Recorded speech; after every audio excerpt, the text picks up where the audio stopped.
Sidang perdana kasus Sunda Empire digelar hari ini di Pengadilan Negeri Kelas 1A Bandung, Jawa Barat. 3 terdakwa hadir yakni Nasri Banks, Ratna Ningrum, dan Rangga Sasana. Agenda sidang yang berlangsung secara virtual ini adalah pemeriksaan terhadap 3 terdakwa. Perkara Sunda Empire ini sudah terdaftar dan dipimpin Hakim Ketua T.Beni Eko Supriyadi dan 2 hakim anggota. Pemeriksaan terdakwa berlangsung terpisah di mana ketiganya berada di Mapolda Jawa Barat.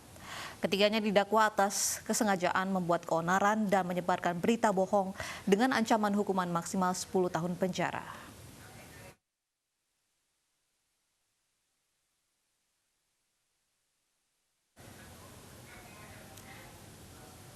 Saat ini sidang masih berlangsung dan berlangsung secara tertutup.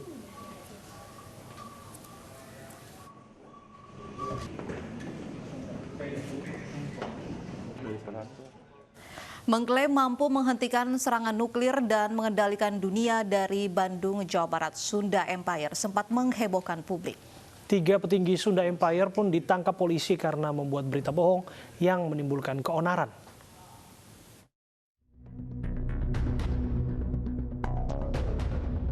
Mengklaim dapat menghentikan serangan nuklir, Sunda Empire sempat menyita perhatian publik. Pernyataan-pernyataan yang menghebohkan juga kerap dilontarkan salah satu petinggi Sunda Empire, Raden Rangga Sasana. Ia mengaku kelompoknya membawahi 54 negara termasuk Korea Utara dan Rusia. Justru keberadaan atas Sunda Empire adalah melahirkan tatanan bumi yang menyelamatkan atas keselamatan bumi dan umat keseluruhan. Satu contoh tadi yang saya bilang, yang bisa menghentikan atas nuklir tidak diledakkan adalah Sunda Empire. Bahkan kelompok yang mengaku memiliki ratusan anggota ini mengklaim pemerintahan negara-negara di dunia akan berakhir 15 Agustus 2020 mendatang. Keberadaan Sunda Empire sebagai organisasi juga telah dimentahkan oleh Badan Kesatuan Bangsa dan Politik atau Kesbangpol Kota Bandung, Jawa Barat. Organisasi masyarakat bernama Sunda Empire dinyatakan tidak terdaftar. Fakta-fakta mulai terkuak. Rangga Sasana yang mengaku sebagai petinggi Sunda Empire bukanlah warga tanah Pasundan. Belakangan Rangga diketahui bernama asli Edi Raharjo, asal Desa Grinting, Brebes, Jawa Tengah.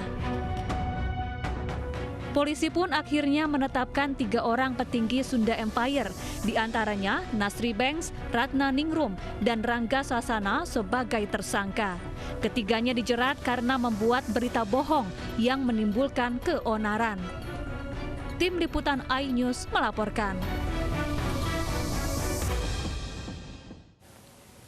WNI anak buah kapal MV Eurodam kembali tiba di dermaga JICT Tanjung Priok pagi tadi. Hari ini adalah evakuasi kedua setelah sebelumnya Rabu kemarin 434 WNI ABK tiba terlebih dahulu.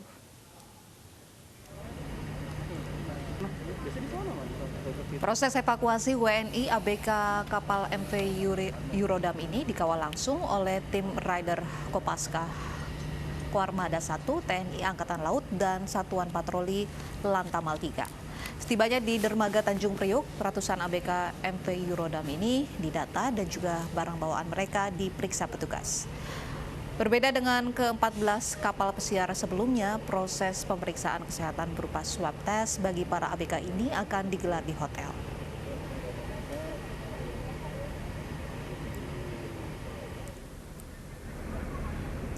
Sebelumnya 434 WNI ABK MV Eurodam telah dipulangkan dalam evakuasi gelombang pertama Rabu kemarin. Total 870 ABK dipulangkan melalui 2 gelombang. Seluruh WNI ABK akan ditempatkan di salah satu hotel di kawasan Kemayoran, Jakarta untuk swab test dan karantina mandiri.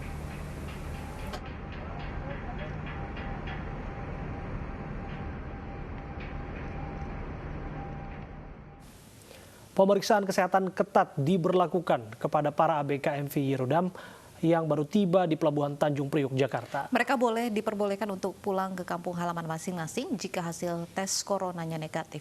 Berikut laporan Lineke Utsiki dan Damat Wicaksono dari Pelabuhan Tanjung Priok, Jakarta.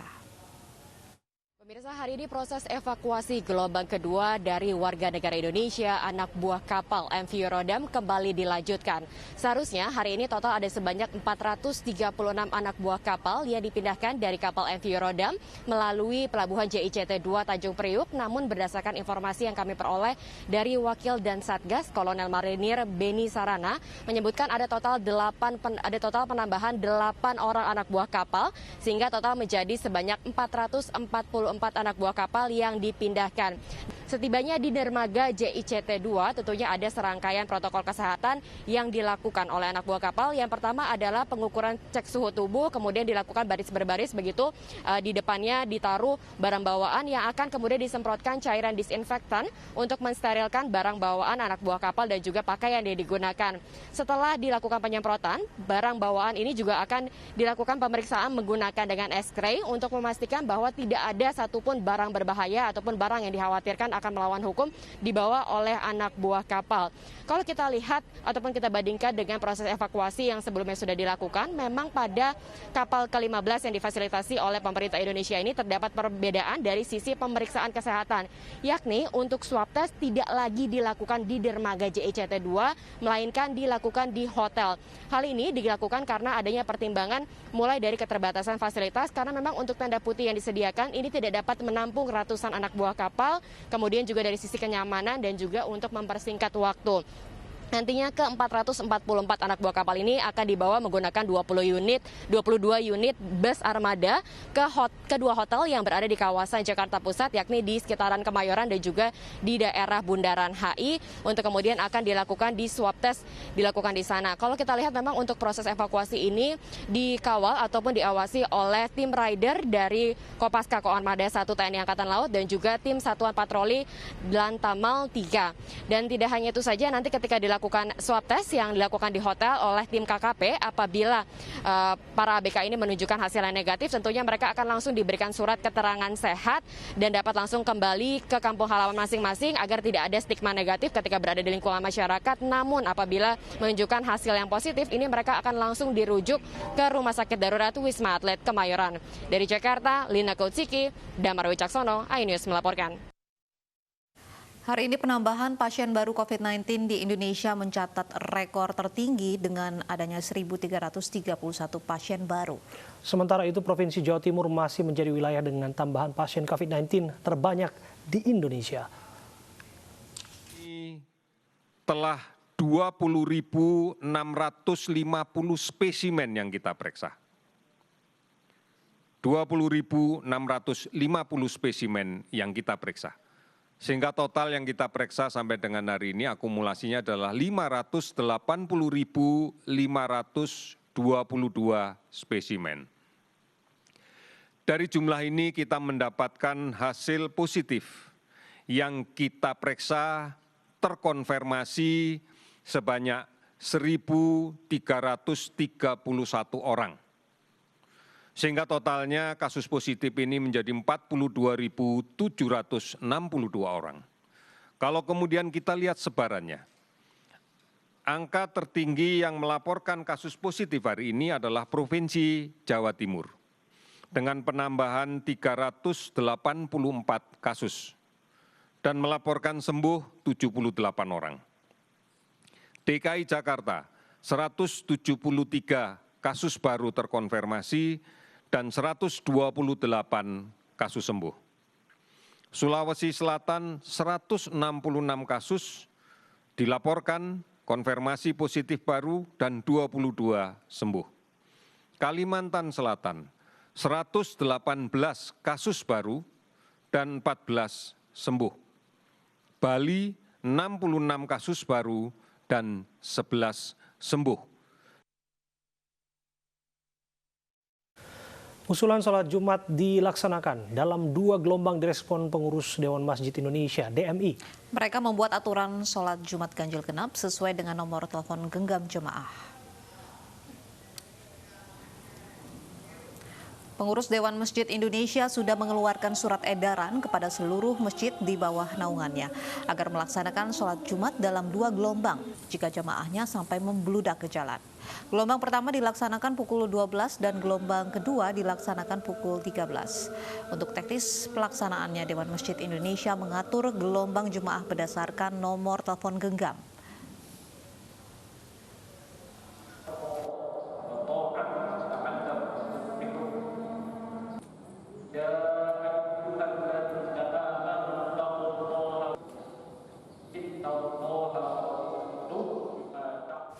Selengkapnya terkait mekanisme sholat Jumat ganjil genap sudah bergabung bersama kami Sekretaris Jenderal Dewan Masjid Indonesia Imam Adarukutni. Selamat sore, Assalamualaikum.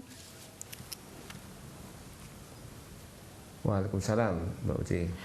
Ya Pak, boleh dijelaskan bagaimana sebenarnya mekanisme sholat Jumat ganjil genap ini?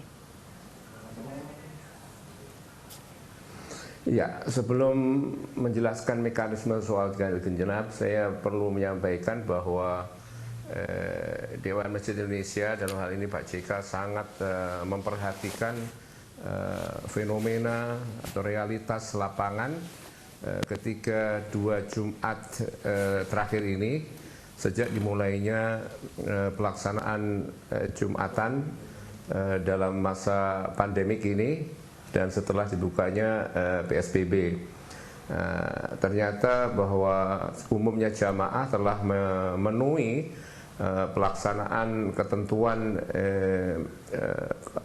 protokol kesehatan seperti bermasker dan sebagainya, termasuk menjaga jarak di masjid.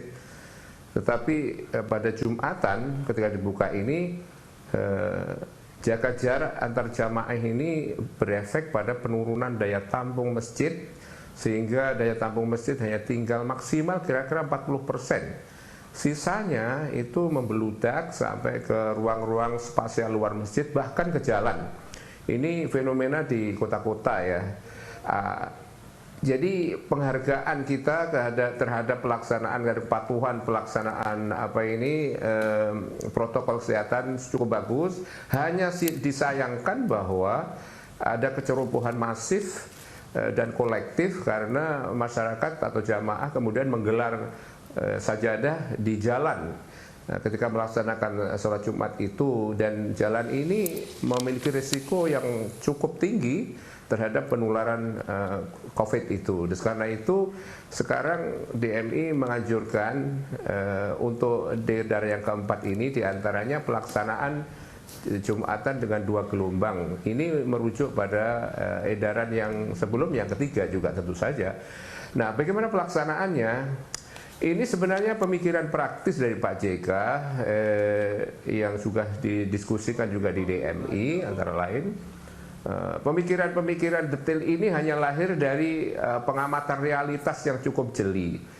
Jadi tidak bisa dalam pemikiran global, yang realitas apapun yang ada itu apa yang kita ciptakan itu semuanya dari pemikiran realitas yang cukup detail. Nah, Pak JK sangat detail di sini.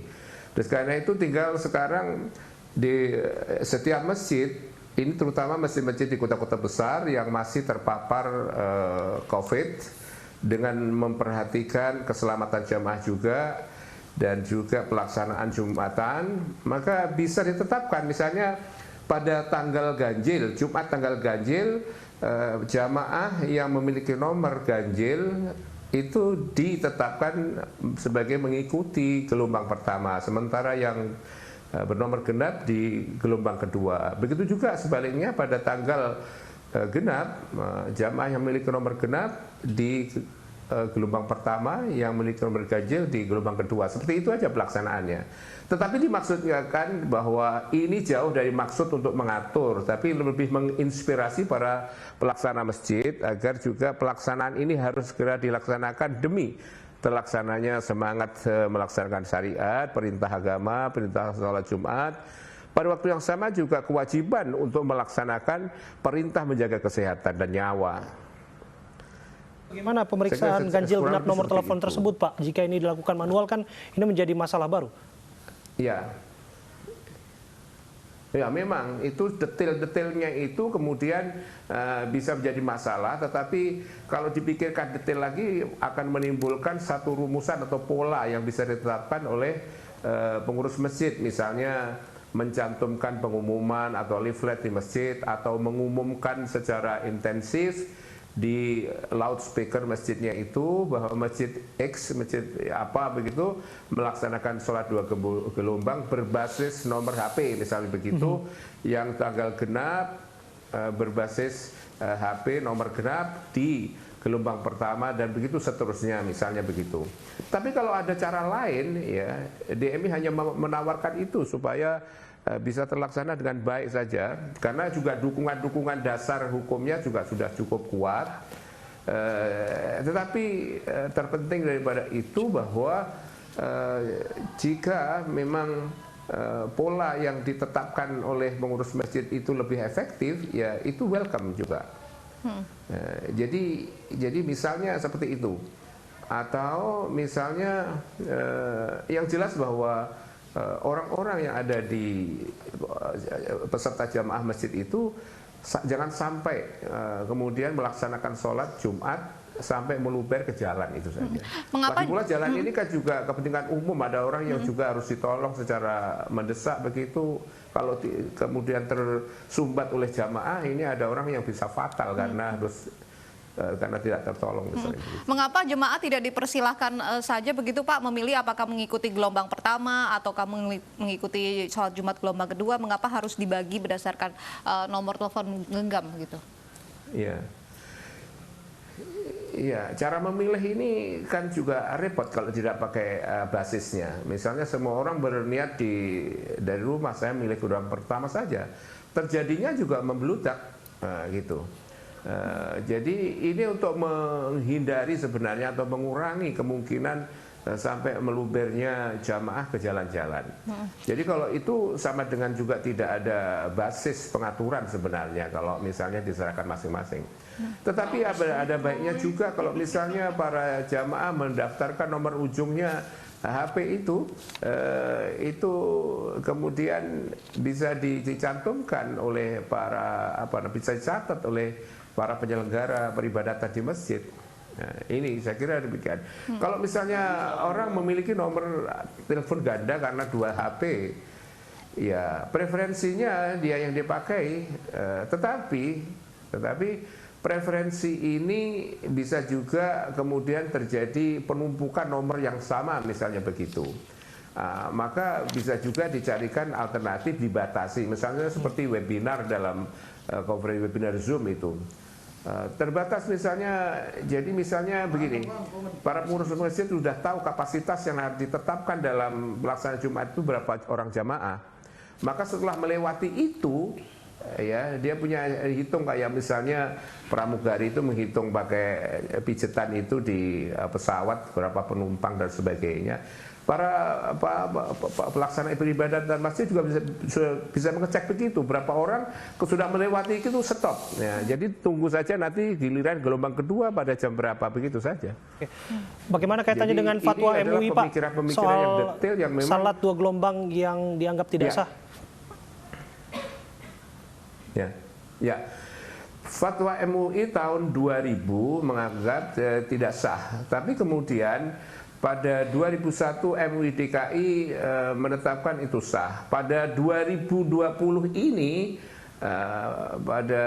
di Juni awal MUI DKI juga menetapkan lagi sah dalam khusus kasusnya adalah masa pandemik. Pada fatwa nomor 31 MUI Pusat juga menyatakan sah pilihannya. Ada yang mengatakan pandangan tidak boleh ya. Tapi judul fatwa yang berkaitan dengan COVID itu mengatakan jelas-jelas itu sah itu. Jadi kalau yang tidak sah itu memang tidak berkaitan dengan sesuatu apapun, tidak dikondisikan, maka dikatakan seperti berlaku secara mutlak begitu. Tapi secara kondisional dalam arti karena ini masa pandemik, alternatif yang diberikan dalam pada fatwa 31 nomor 31 tahun 2020 ini itu membolehkan. Jadi saya kira ini semakin clear lah dari masyarakat, janganlah ragu lagi.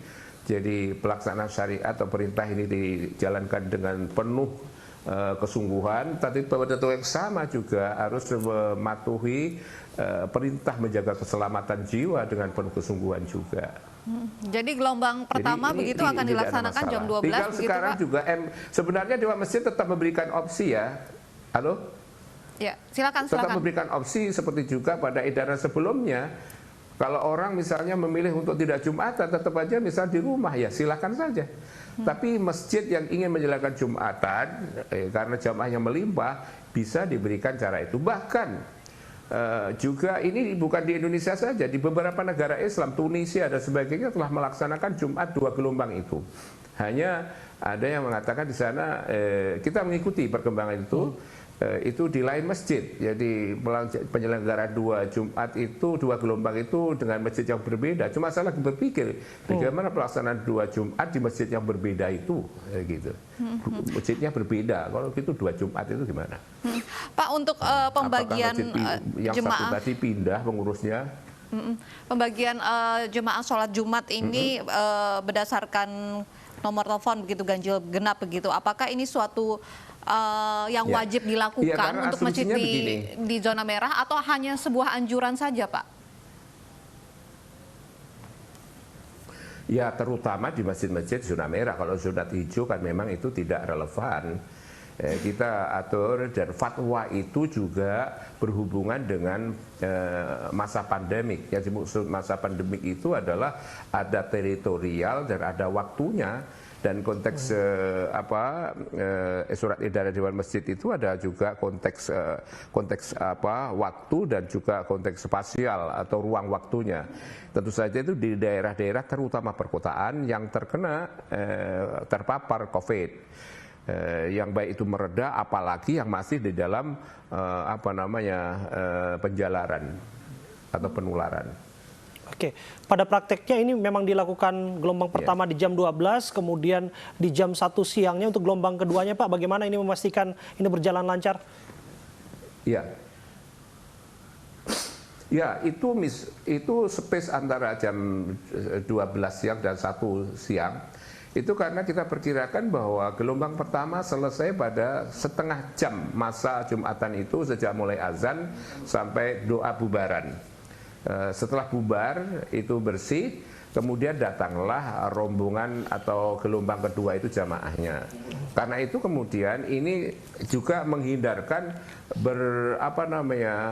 bersimpang siurnya jamaah antara yang mau masuk dengan yang mau keluar, dan itu terjadi juga kerawanan dengan itu. Jadi setelah masjid bersih, masuklah kedua. Dalam kesempatan ini juga pengurus masjid juga bisa melakukan apakah misalnya penyemprotan disinfektan dan seterusnya.